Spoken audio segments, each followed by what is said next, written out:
All right. How's it going, everybody? Don't forget that the chat is set on push to talk for everybody, so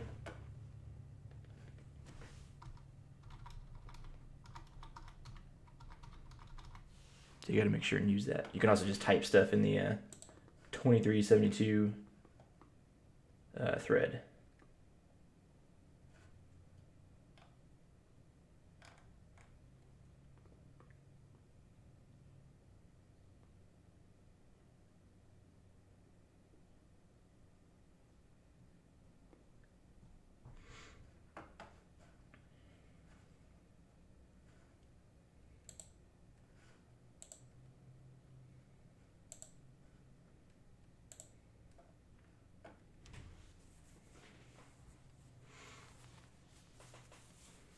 So the plan for today is just to sort of answer whatever questions you guys have about the final project. There's lots of bits and pieces. Next week, we'll work through some examples of implementing something similar to this, but not quite the same. So you'll get to see maybe all the little details and tricks and stuff that you can use to complete the final project.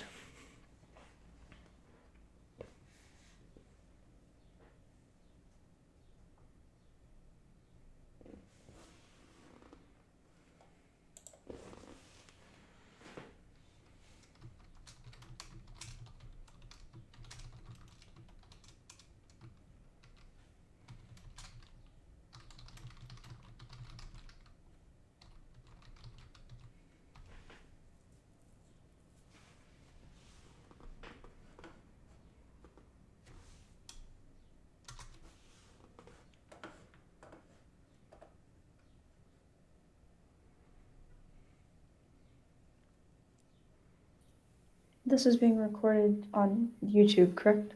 Correct, it is. Awesome. So in the code, there's the always at in the starter file. What does that do? So let's see. So it's the thing we'll talk about on Monday. So this is how you implement sequential logic. So basically what happens is always at, so data address or SS address, so slave selector, data address, anytime one of the signals in here changes, this code in here executes. Okay.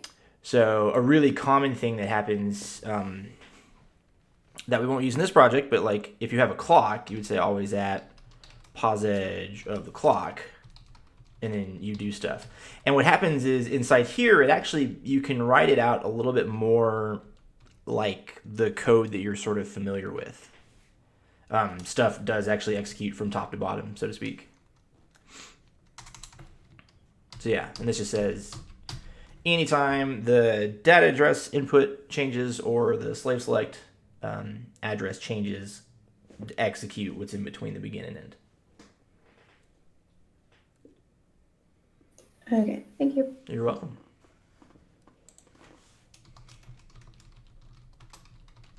Is there a reason why the data address and the slave select address are different bit lengths?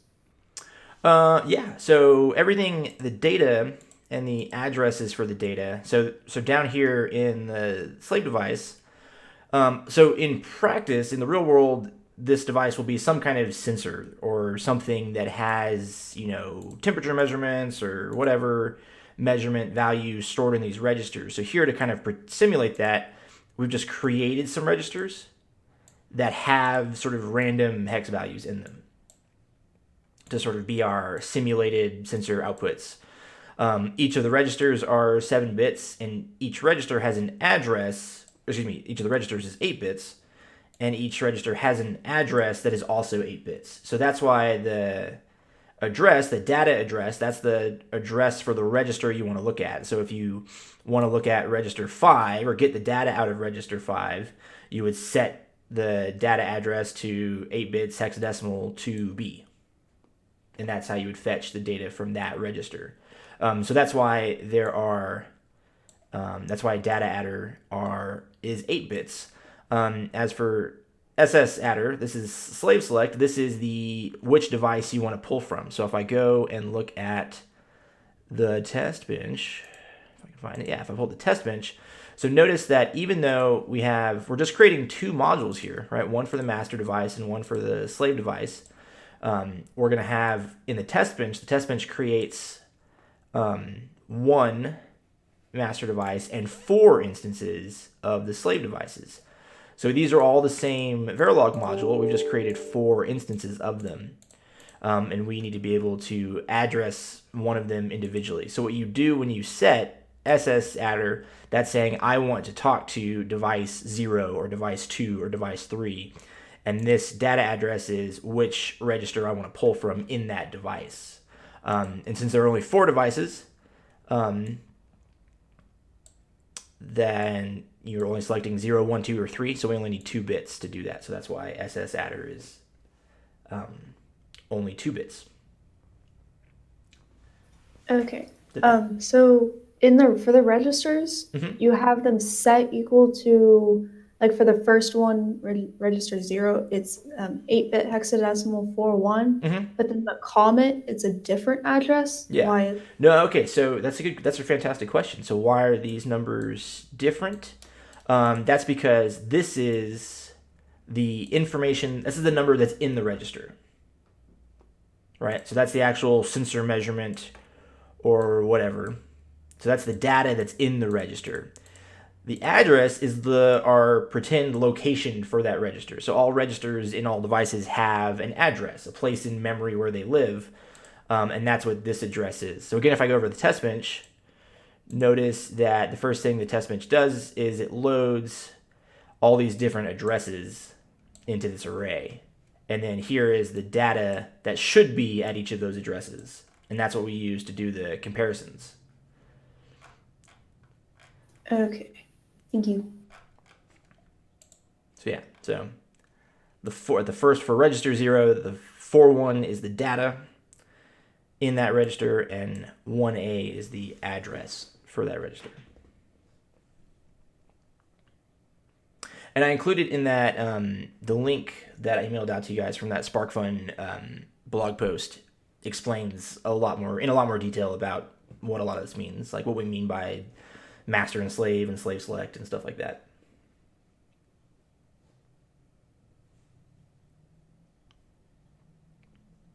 What kind of other similar devices are you going to go over to maybe like look into them over the weekend and figure out? So we are going to talk about, Yeah. So which other ones are there? The one that we're going to go through sort of in this format next week is called I²C. It's a really, really similar. In fact, let me just pull up a thing here. So SPI interface and I²C interface. Give me just a second.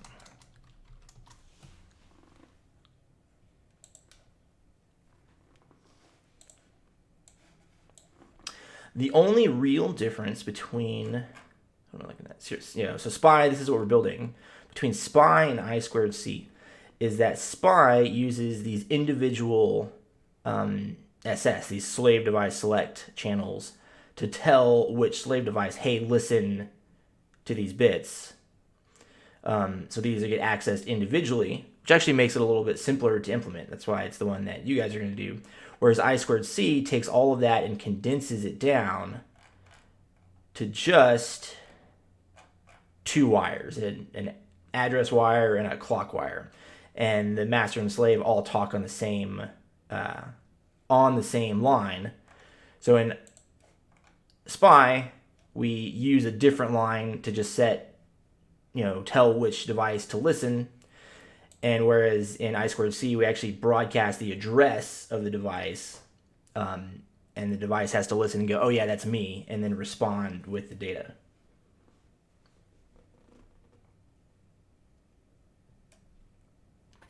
Awesome. Thank you.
On the image for the waveform, why Yeah. is the clock a solid bar compared to all the rest of them where it's just the S clock, it's solid, while all the rest of them are just single lines? That has to do with the sort of time dilation of the image, I guess I would say. Let me see if I can zoom in a little bit. So yeah, you can't really tell from here. But if you were to zoom into this waveform, you would see it's not solid, right? It's a lot of pulses. It just happens to be that over the sort of time that we're looking at, right? This is the time for the whole test bench to execute.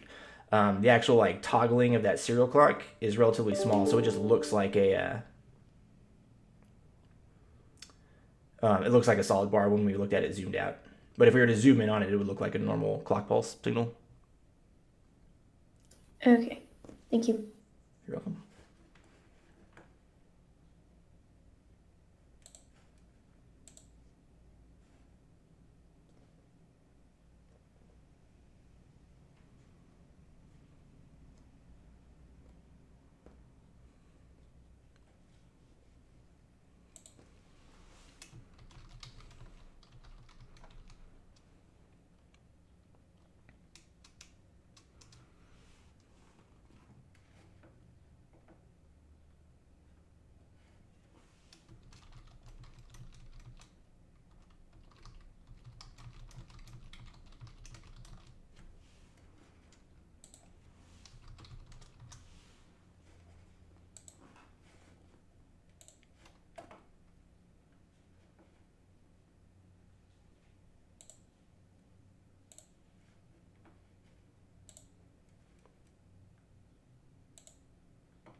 So, what is causing almost like a descending order whenever looking at the mesos, all the different ones for the four different slaves? Why does it go from 3, 2, 1, and then 0? Oh, that's another good question.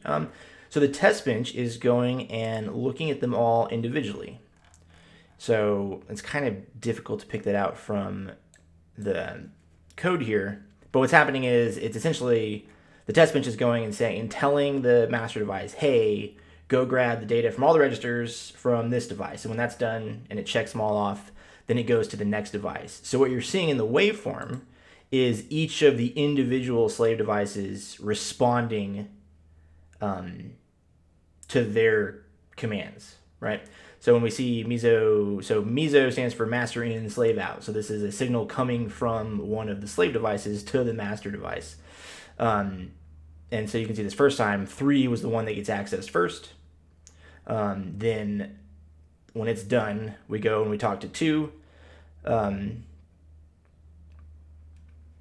then we talk to 1 and we talk to 0, right? So this is just because each of the slave device modules are being tested one at a time. Which is why if you look at their waveforms, you notice that despite the fact that they're sort of irregular looking, and that's because there's just random hexadecimal data coming out of them, if you look at each of the waveforms going up the chain, they're the same waveform, right? Because each of those modules have the same simulated data inside them. So this is just one after another, testing each of the 4 individual modules, just to make sure that that aspect of the serial programming works. Okay, and comparing the slave select addresses to the slaves that are being output, is it similar to the decoder where it almost flip the bits of what's going on? Because it seems like even though the slave select addresses are increasing, the selected slave is almost decreasing in value, or is that just a coding? So you shouldn't necessarily need to worry about that. That's the thing that happens in the test bench as far as the order. However, you touched on the fact that like a decoder, there is a similar thing that happens, right? Since we're going to access each of these slave devices individually, right? And they happen to work, if you go back and read the stuff, a slave device is activated when it gets a 0 at its SS input. So you basically, when I want to pick slave 2, and also, by the way, like I know calling them master and slave devices is not very not very PC. These are just the terms they came up with in like the 60s, and we still use them, unfortunately. So I apologize for that. But anyway, if I want to pick like slave 2, then only SS2 will be set to 0. The rest will be set to 1. Sort of like the opposite of the decoders that we built. And in fact, a little bit of a hint, in my solution that I made, I actually implemented a 2 to 4 decoder to take that SS address, which is 2 bits, and select the correct slave select, which is 4 bits. So if you use a 2 to 4 decoder, you can do that. You just need to remember to invert the outputs. You want it to have a diagonal 0 instead of a diagonal 1.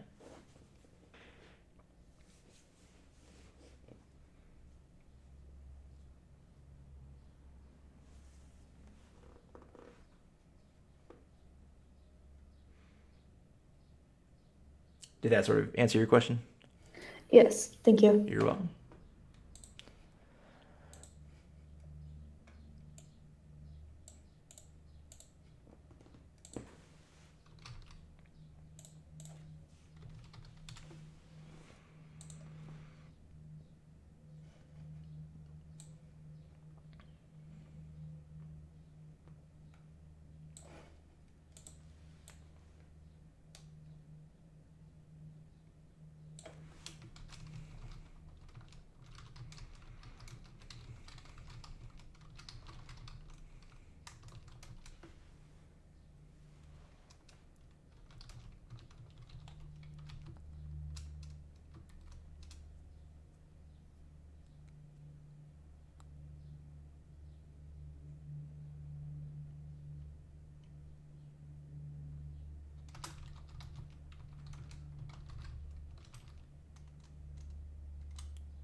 Would this be implementing a flip-flop in order to track whenever the clock changes, signal a change in the length? Ooh, yeah. So that is, yeah, that's a good point. So that basically, that's kind of what this always at block does.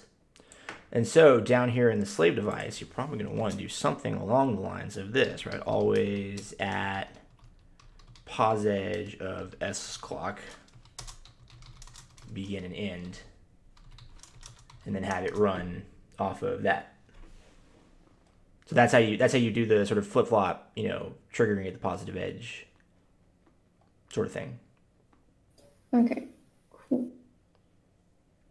And this is the sort of stuff that we'll illustrate when we talk about doing that I2C implementation next week. Awesome.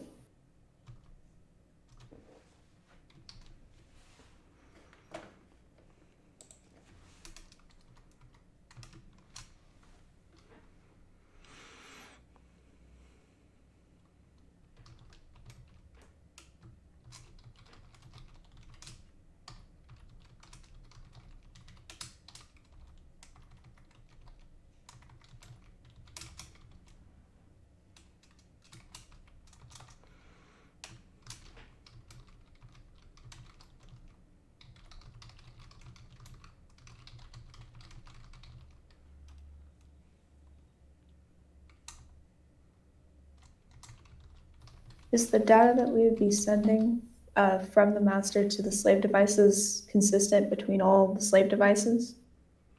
The data that you are sending from the master device to the slave devices, as far as like the addresses and stuff, yeah. Okay. And then it'll get, and so that's why we get the same output, because it's almost, would it be specifying the that like the data that we're grabbing? Correct. Yeah. So the protomen is one of the reasons we use serial interfaces in the real world is because we have a sort of we only have to design these two different sides of it, and then we can use the same protocols over and over for multiple devices. So the slave device, as long as it sees, so it there all the devices are seeing the clock and seeing the Mosey signal, the master out slave in signal. But they know to only respond if their SS signal is set to low. Other than that, they take exactly the same inputs. Okay.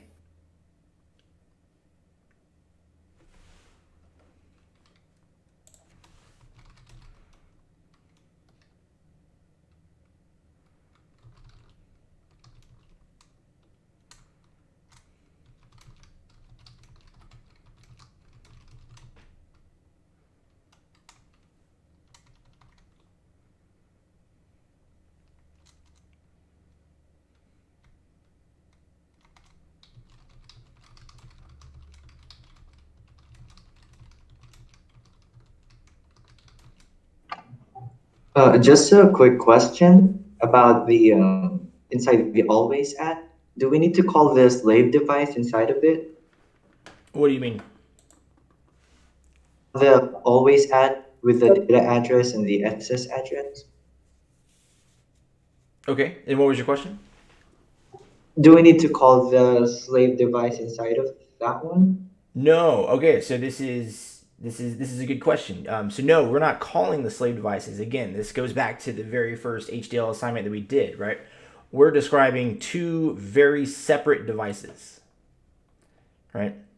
A module device, and these are like you can think of these as the designs for those devices, right? The implementation of how they should behave, but they're separate from each other. They don't know about each other. It's only in the test bench where we create an instance, this UUTM0 for master 0, and then UUTS0 and S1 and S2 and S3. We create these different instances of that device and we wire them up by connecting the signals. That's how we create them. So we don't call anything from anything, right? It doesn't work that way. Does that kind of make some sense? Yeah. Yeah. Remember, these are two separate circuits that need to talk to each other, but they don't know about each other other than the wires. And not until they get to the test bench do they interact with each other.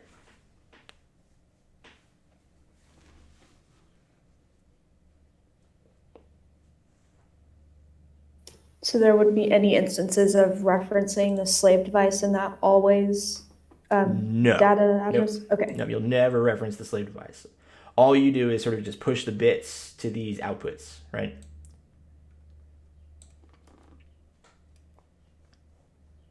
So basically all you'll do here is based on what you get for data address and SS address, you will, set the SS output accordingly to get the signal that you wanted, and you'll push bits output to MOSI and run the S clock. And, then when you're done with that, run the S clock some more and, listen on the meso input.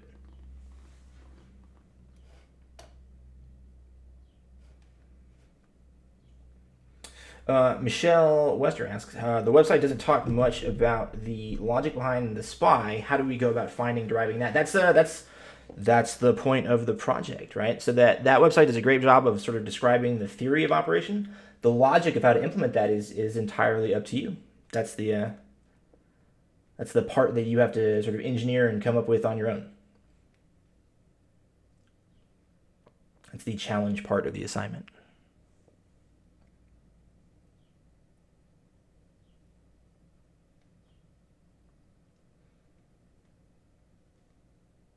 So I suppose maybe to elaborate on that a little bit more, right? We already talked a little bit about how to do the SPI interface. Where is that?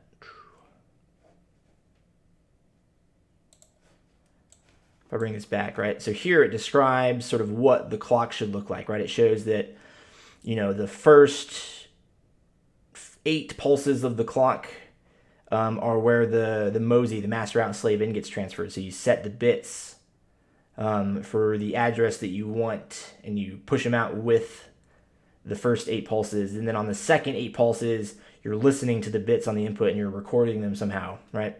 So this process, this run the clock, set the Mosey bits at each, output pulse for the first 8 pulses, and then listen to meso on the second 8 pulses. That's the trick.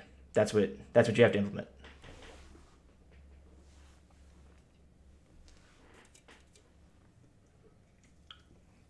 And for what it's worth, because the majority of that will live inside these always at blocks. Like I said before, this, what you can do in here will feel a lot more like traditional programming because it does execute from top to bottom. And you can do, if SS adder equals 2, begin and end, stuff like that. You can access, you can say maybe something like, in a for loop for integer I equals 0, I less than 8. I equals I plus 1, begin, end. You can do maybe something like, Mosey I equals, data address I, right? You can do stuff like that inside these always at blocks. So it's going to feel a little bit more like traditional programming, which should make it a little bit easier to kind of wrap your head around. Bro, but can you do the Mosey I one part? Because the output of like the Mosey is just 1 bit, right? Yeah. So you're gonna be pushing those bits one at a time, and that's kind of what happens here, right? I'm saying I'm walking across. Well, I guess I did. If I bring this back, right? If I'm walking from bits 0 to 7, I'm saying data address was the address for what we wanted to push out, and so I'm saying set Mosey I equal to its corresponding bit from data address, right? And that's going to push those bits out at a time. And then it's something like, maybe you would do something like this: S clock equals 0, and then S clock equals 1, right? To sort of toggle the clock so that Mosey is set, S clock goes to 1, and then the slave device knows to read that bit. Stuff like that is how you can tackle this problem.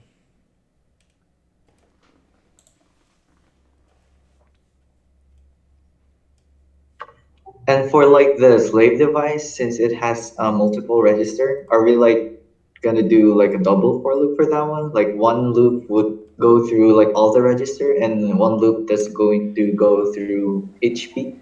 Exactly. And in fact, remember, there's two sides of this, right? There's the version, there's basically, for both the master and the slave device, there are 2 loops that have to happen, right?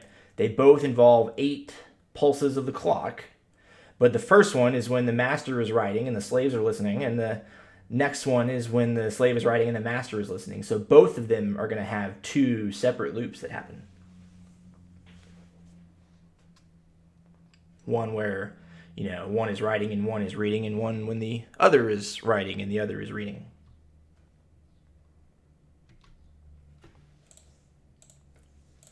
Also, I'm oversimplifying some of this just a little bit, but that is kind of the gist of what you got to do.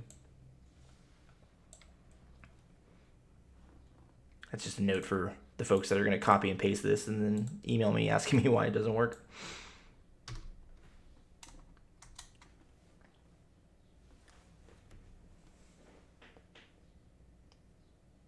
What else?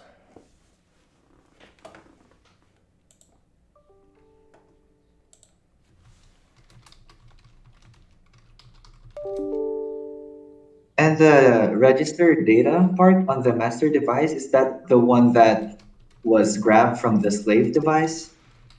Say that one more time. Like, what is the purpose of the register for like the data? So as I said kind of at the beginning here, SPI is an interface that is commonly used when you're interfacing like an FPGA or a microcontroller with like some kind of sensor, like a temperature sensor or a range finder or a LiDAR sensor or something, right?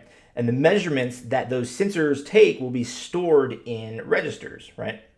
A lot of times they're single byte registers or 8-bit registers. So to sort of simulate that, to pretend that that's what we're doing, I've created in the starter that these slave devices have 8 registers at different addresses with different bits of data in it. So this is to kind of simulate the data that would be present inside a real world SPI device. But this is the data that the master device wants to be able to read from the slave devices.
What else?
Is there a specific message that we're supposed to be sending from the master device to the slave device besides just which device is actually active?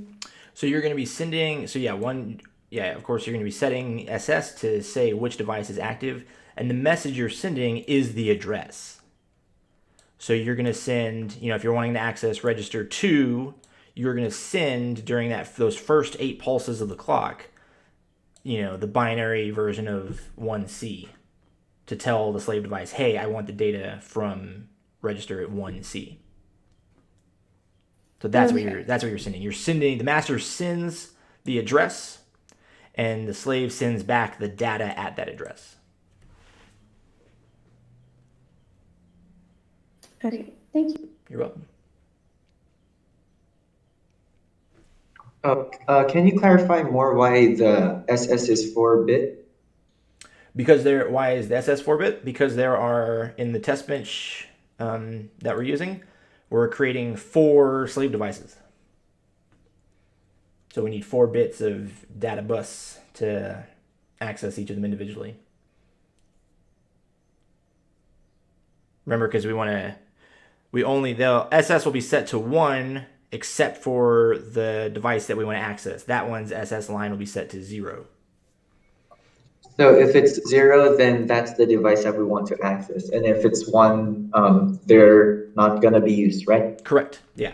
So the slave device knows, basically if, you probably have something along the lines of, if we do something like this, always at pos edge, of the serial clock, begin and end, probably start right off with something like this, right? If SS equals 0, begin and end, right?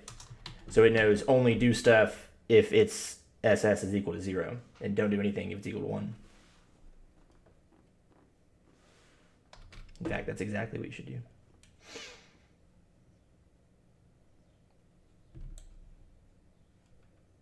Did that answer your question? Yes. Cool.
Andrew asks, what are the registers inside the modules used for? In particular, the data reg and the meso output reg. Right on. So the output register, meso, this is the data that talks from the slave device. So meso stands for master in, slave out. So this is the output from the slave device that goes back to the master device. You have to use reg to do that because anytime you're doing sequential stuff, you've got to use registers to do that. So if things are tied up in always at blocks, by the way, I did always at star, that would be if like anything changes. Don't use that, your stuff will break. But if I did something like that, and I want to set like meso equals to 1 or 0 or whatever, it needs to be a reg in order to do that. The assign stuff only happens in the combinational logic. In sequential logic, we live a much more normal programming kind of life. But you got to use regs to do that. So that's the purpose of the reg. So meso is master in, slave out. The inputs for the slave device, mosey, master out, slave in. This is the data coming from the master device to the slave device. S clock is the serial clock. And SS we've already talked about a lot, which is slave select. This is the if it's equal to 0, do stuff, else do nothing. Up on the master device side, we kind of see the opposites, right? So notice in slave device, meso is an output reg, and on the master device, meso is an input device. Whereas on the master device, mosey and S clock are outputs, and on the slave device, mosey and S clock are inputs. Same thing for SS. SS adder and data adder are devices or signals that don't really exist in real life. This is just the signals that tell it's sort of the controls for the master device. It's how the test bench, so the test bench sets SS adder and data adder to tell the master device what to do. So this says SS adder tells which device 0 through 3 to grab from. Data adder says which register 0 through 7 to get data from. Reg 7, this guy, data, this is where you're going to store the result.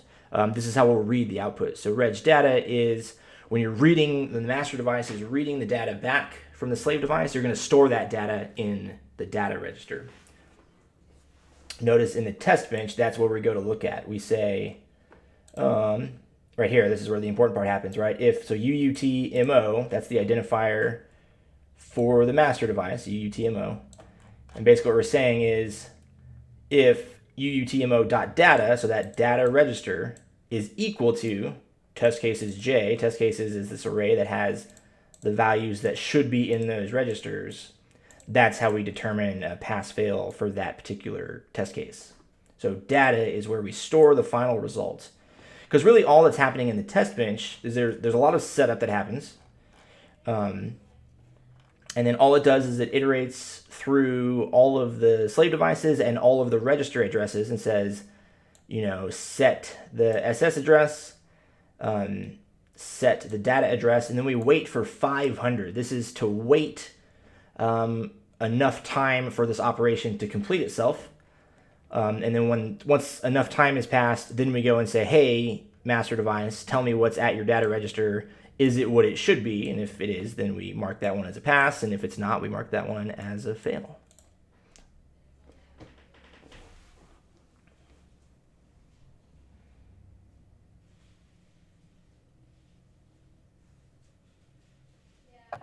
Just a quick question. What is the connection between the SS adder and the SS cell? What is the connection between... Oh, yeah. So you're asking, what is the connection between these two guys? You have an SS adder and an SS output. Is that what you're asking about? Yes. Yeah. So this is 2 bits telling you, hey, which device do you want to grab? This 4-bit output is the actual signal that the master device should output to select which slave device it wants to use. This is a terrific opportunity to use a sort of modified version of a 2 to 4 decoder. Right? So you have 2 bits of input. You want to select one of 4 outputs to access your data from. So you can get this done with a 2 to 4 decoder, except one catch. Remember, the 2 to 4 decoders that we built in the previous exercises outputted a single 1 in all zeros. In this application, you need to output a 0 once, and the rest of them need to be 1s. So it needs to be inverted from what the other decoders that we've built looked like. So you can reuse the 2 to 4 decoder that you used before. You just need to make sure and invert the outputs. So it's like a walking zeros, I guess? Exactly, yeah. So instead of the walking 1s like last time, this time you'll have walking 0s. Gotcha. Thank you. You're welcome.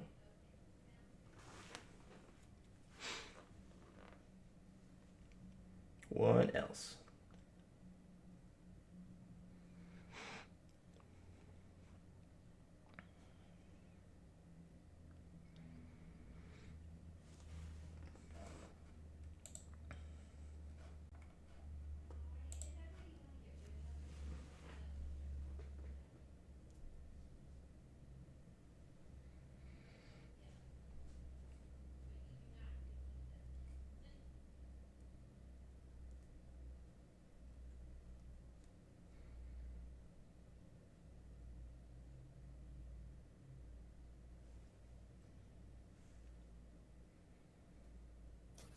So just want to double check I understand this. With the 2 to 4-bit conversion, it would be you send in the 2 bits, that would be the slave selector, and then the output would be the corresponding 4 digits that would tell which slave needs to be on or off. Correct, yes.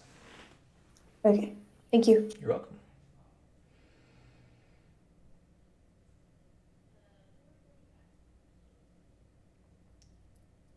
Andrew asks, are there any other resources for understanding this process better apart from the link you gave us? No.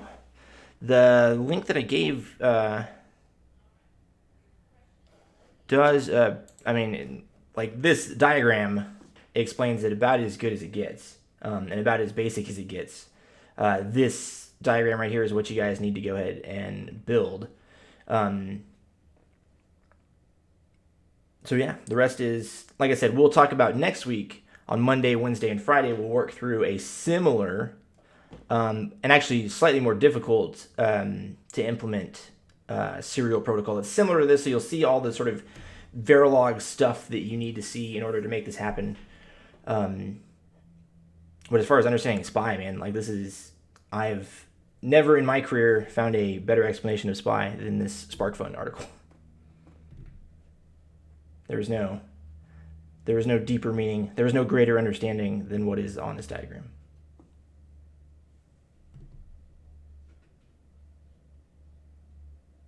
And also, like out of curiosity, why do we have like a pre-built register on the slave device if we're getting the data from the master? Why not we just get the data from the master and then once the slave device got it, then it will just send it out, I guess.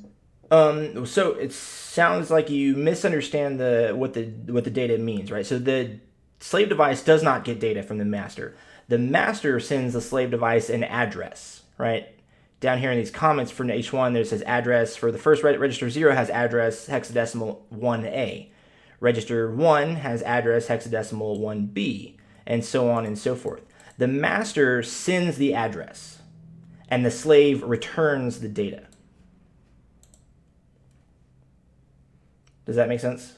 Like I said, this is to simulate a real-world SPI device where these registers would contain all kinds of stuff, files, sensor readings. Gotcha. Yeah, so like I said, the master sends an address to the slave. The slave responds by sending the data at that corresponding address.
Min asks, what is always at for? So always at is, we've talked about this before, so if you go back and look at the video, we've already sort of discussed this a little bit.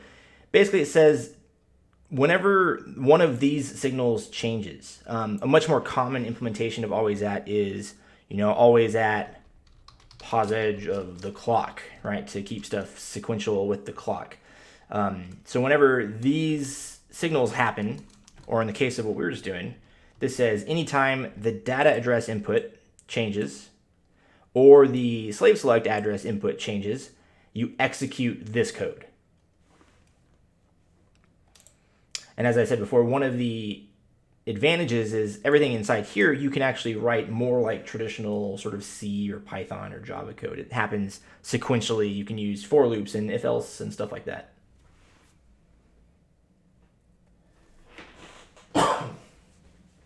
That is what the always at is for.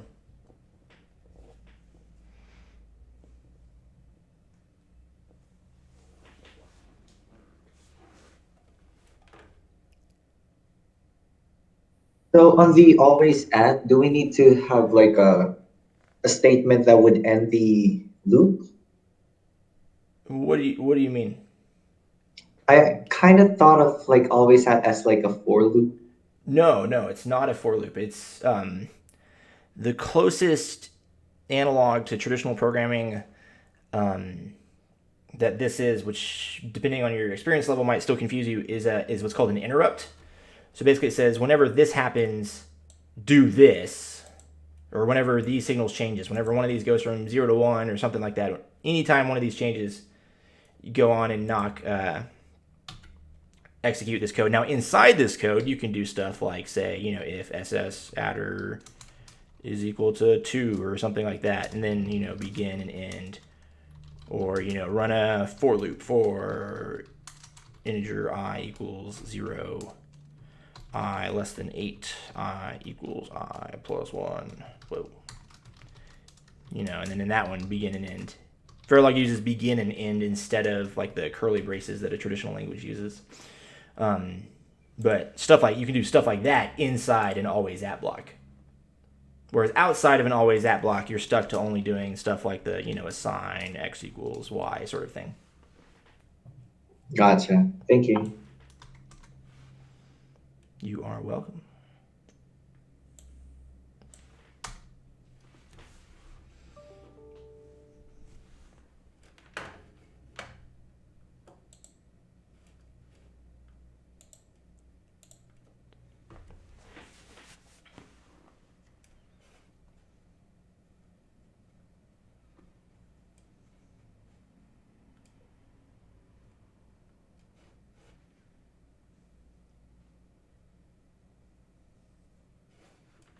Michelle asks, in Verilog, when can we use sequential programming and when does it not work?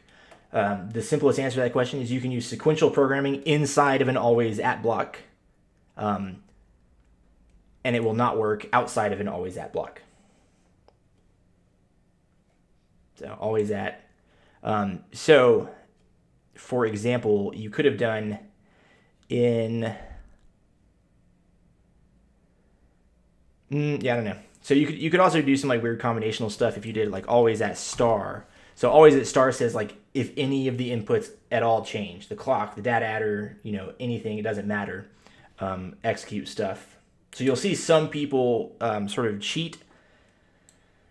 I guess it's not really cheating, but they'll do always at star and then they'll type out their combinational logic, sort of sequential. Guys, my doublies and compies, when you get to Project Lab 1, you'll see this a lot. You will see always at, basically a module that is just always at pos edge clock, and then a sort of desperate attempt to try to write some like sequential code to solve the entire problem in like one big monster block. Don't do that. It will make your life much more harder than you think it will. But a lot of people do that because they just want to get back to, well, I mean, you guys have dealt with it, right? It's doing the sort of non-sequential Verilog HDL implementations are tricky and sort of counterintuitive. So it's your instinct to want to go back to what is familiar to you is strong. And so a lot of people will do that.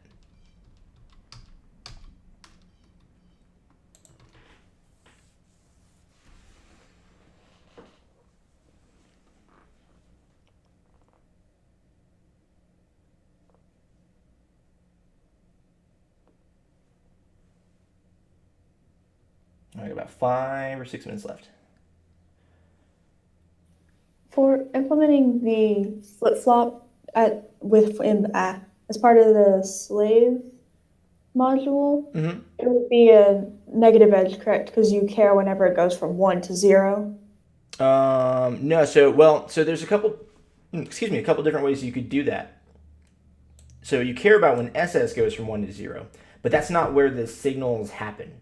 Or that's not where the action happens. Remember, it also runs, a lot of the stuff hits on the positive edge, the rising edge of that S clock signal. So I strongly recommend, although I'm sure there's other ways to do it, doing,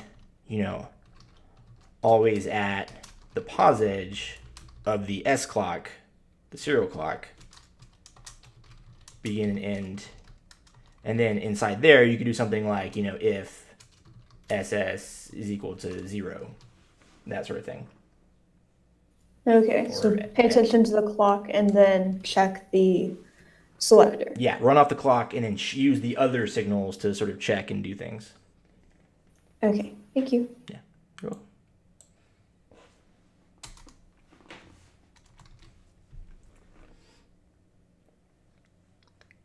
And on the master device, since S clock is the output, does it just output 0, 1 repeatedly? Say that one more time. On the master device, I saw the S clock is an output, so It is, they yeah. just output it just like 0, 1, like repeatedly. Yeah, so you do something like, S clock equals 0, and then S clock equals 1. To do a rising edge. Gotcha. Thank you. So stuff like that. Now, we'll talk on Monday or Wednesday probably. We'll talk about if you just try to do that directly, it won't work. There are some other tweaks that we have to do to make that work, but that's kind of the gist. And we'll talk about what you need to do specifically to make that work next week. Andrew asks, what does an inverted decoder accomplish that a regular one can't? Nothing. It's just that, remember, the SS signal runs off of zeros instead of ones. And so the traditional decoder sets everything to 0 and then picks one signal to be the 1. Here you want to do the opposite. You want to invert that. You want to set all of them to be 1s and then pick one signal to be the 0. How would that work to make sure that every single bit is inverted? You would do something like, well, thankfully it's a 2 to 4 decoder, so it's small and pretty easy, but maybe something along the lines of, decoder 2 to 4, and then have what dot A is attached to SS adder, and dot D is attached to, so it's kind of weird. Like, you probably are going to need, maybe we had like a wire, right? A wire that was 4 bits, and let's just call it, WSS. You come down here and say the output is going to be, wire underscore SS, and then you would assign, SS equal to, not wire underscore SS. Something kind of like that. So the traditional decoder, you just got to make sure, flip the bits on your way out the door. Okay, thank you. Andrew asks, why does it run on the zeros? Is that because of the text, or I think you meant the test bench logic? Yes, but also because that's just how SPI works. When they created the protocol, for whatever reason, they decided that they would run off of zeros instead of ones.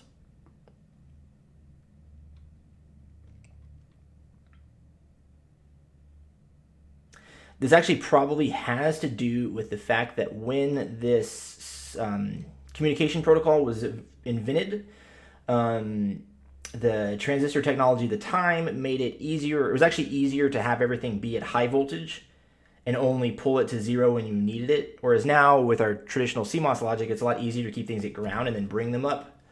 So at the time, it was actually easier to leave things high and then bring them down to 0, which is why you'll even see in this diagram, it shows sort of everything idling at 1 and then coming down to be zeros to make the pulses.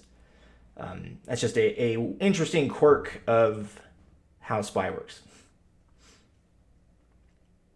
Yeah, it's just because that's the guys that invented it did it that way.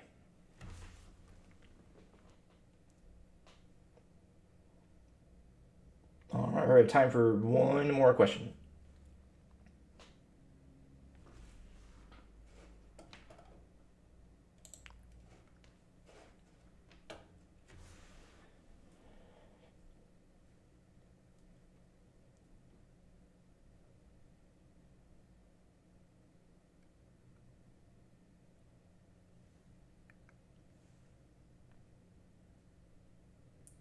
All right. Well, if there are no more questions, thank you for coming and visiting with us. Excuse me. I hope we answered a lot of your questions. Don't forget, this is available on YouTube here in just a few minutes. And like I said, try to have fun with this project. I know for some of you it might seem a little sort of weird and overwhelming, but don't worry about it. I think you'll find once you kind of get into it, it's actually going to be a little bit easier than some of the stuff we've done in the past. And that's primarily because the structures we're using now are a lot more similar to the traditional programming structures that you're used to. And really, I'm serious, man. Like, all you're doing is implementing this diagram, right? Set the bits on Mosey, run the clock for 8 pulses, run the clock for 8 more, set the bits on the output. So like I said, I think it's a fun project. I had a lot of fun when I was coding my solution before I made the assignment. But it does take a little bit of time to code it all out, so don't wait till the last minute. And then, like I said, on next week, Monday, Wednesday, and Friday from 4 to 5, we will work through from top to bottom an example of implementing I2C, which is a similar serial interface, but is different. So that way we're not doing the same assignment basically, but you'll see all of the same stuff that you need to do, all the tricks and tools and stuff that you need in order to do your assignment. So that'll be pretty fun. So yeah, thank you so much, and I will talk to you next week. And as always, if you have questions, just shoot me an email. Thank you, guys.